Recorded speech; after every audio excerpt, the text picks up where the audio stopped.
അസ്സലാമു അലൈക്കും, welcome back. ഇന്നത്തെ വീഡിയോ ഒരു simple and cute egg puffs റെസിപ്പിയാണ്. സിമ്പിളായിട്ടുള്ള ഇൻഗ്രീഡിയൻസ് വെച്ച് നമുക്ക് ഈ ഒരു പപ്സ് ഉണ്ടാക്കാം. ആദ്യം നമുക്ക് ഇതിന് വേണ്ട ഇൻഗ്രീഡിയൻസ് വലിയ ഉള്ളി ഇങ്ങനെ കുഞ്ഞു കുഞ്ഞായിരുന്നതും, ഇഞ്ചി വെളുത്തുള്ളി പേസ്റ്റ്, ഇതിനായിട്ട് 3 മുട്ട ഇങ്ങനെ കട്ട് ചെയ്തിട്ടുള്ള നമുക്കിത് വേണ്ടത്. ആദ്യം നമുക്ക് ഇതിലൊരു പാനിലോട്ട് ആവശ്യത്തിനുള്ള ഓയിൽ ഒഴിക്കാം. നമുക്ക് ഓയിൽ ചൂടായ ശേഷം അതിലോട്ട് നമ്മൾ ഉള്ളി ആഡ് ചെയ്ത് കൊടുക്കുക. എന്നിട്ട് നമുക്ക് അതിലോട്ട് ആവശ്യത്തിന് ഉപ്പ് ഇട്ട് നമുക്ക് നല്ലോണം വഴറ്റിയെടുക്കാം കേട്ടോ. അപ്പോൾ ഉള്ളിയൊക്കെ നല്ല വഴന്ന് വന്നിട്ടുണ്ട്. ഇനി നമുക്ക് ഇതിലോട്ട് കറിവേപ്പിലയും ഇഞ്ചി വെളുത്തുള്ളി പേസ്റ്റും ആഡ് ചെയ്ത് കൊടുക്കുക. എന്നിട്ട് നല്ലോണം മിക്സ് ചെയ്ത് കൊടുക്കാം കേട്ടോ.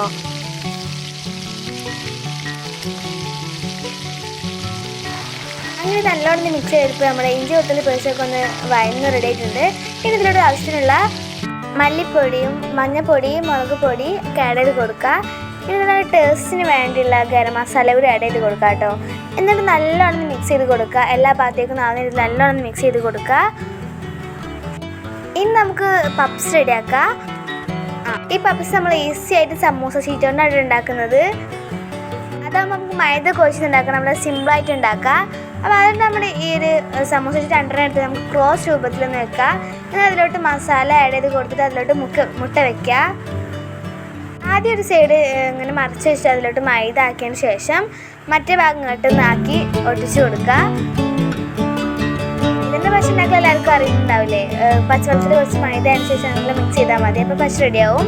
അങ്ങനെ നമ്മൾ അടുത്ത സൈഡിലും ഇങ്ങനെ പശ ആക്കിയതിന് ശേഷം ഒന്ന് ഒട്ടിച്ചെടുക്കുക. അപ്പോൾ നമ്മളങ്ങനെ എല്ലാ സൈഡും ഒന്ന് കവറായിട്ടുണ്ട് കേട്ടോ. ഇത് ഹോളില്ലാതെ നല്ല ടൈറ്റ് ആക്കിയിട്ട് തന്നെ ഒട്ടിച്ചെടുക്കാം കേട്ടോ. നമ്മളങ്ങനെ റെഡിയാക്കിയിട്ട് അങ്ങനെ എല്ലാത്തിനും റെഡിയാക്കിയിട്ടുണ്ട്. നമ്മളങ്ങനെ 6 പപ്സാണ് റെഡിയാക്കിയിട്ടുള്ളത്. ഇനി നമുക്ക് ഇത് പൊരിച്ചെടുക്കാം. അപ്പോൾ അതിൻ്റെ ഒരു പാനിലോട്ട് ആവശ്യത്തിനുള്ള എണ്ണ ഒഴിച്ചതിന് ശേഷം ചൂടായിട്ട് അത് നമ്മുടെ ഈ പപ്സൊക്കെ ഒന്ന് വെച്ച് കൊടുക്കുക. അങ്ങനെ പപ്സൊക്കെ ചൂടായിട്ട് നമുക്ക് മറിച്ച് കൊടുക്കാം കേട്ടോ.